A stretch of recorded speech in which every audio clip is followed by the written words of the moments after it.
एते चांशकला पुंसः कृष्णस्तु भगवान् स्वयं।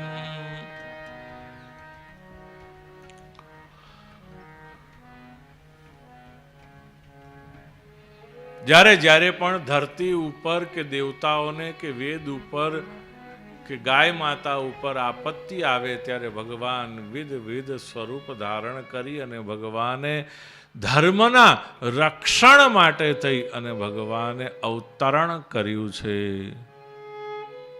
પણ કૃષ્ણ એ ભગવાનનું અવતરણ નથી, એ ભગવાન સ્વયં છે. એતે ચાંશકલા પુંસ,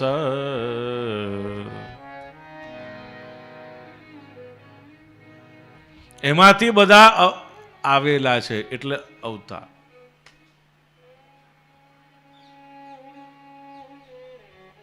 બેઠેલા માતા પિતાને પગે લાગે બાળકો અને એ વખતે એને ઉઠાવવા માતા પિતા ઉઠે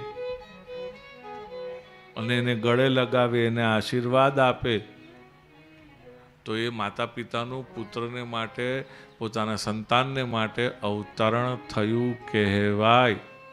આવા તો અવતરણો કેટલાય થતા હોય, પણ આમાંથી જે વિશેષ જે થાય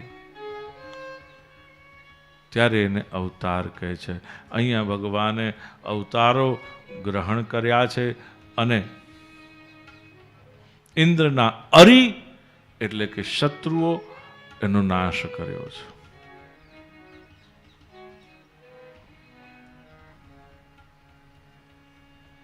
અવતારાય સંખ્યેય,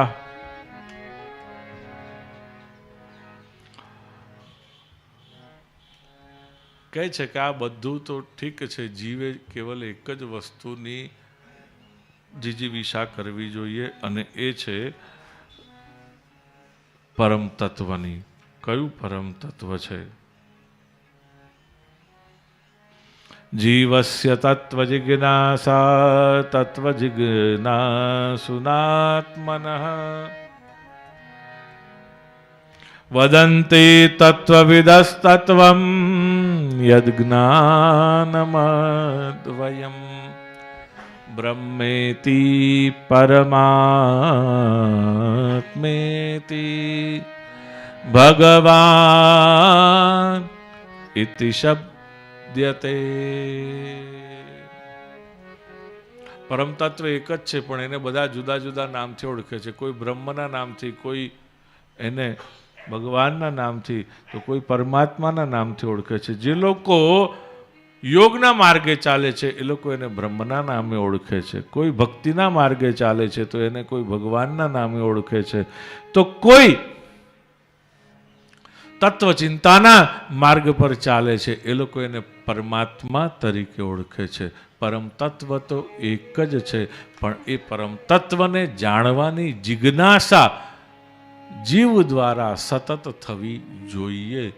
ક્યાંય સ્ત્રી કે પુરુષ સંબોધન નથી કર્યું. આખા ભાગવતમાં તમે જોશો તો કેવલ જીવની સંબોધન કરીને આપણને સંકેત કર્યા છે, નિર્દેશ કર્યા છે.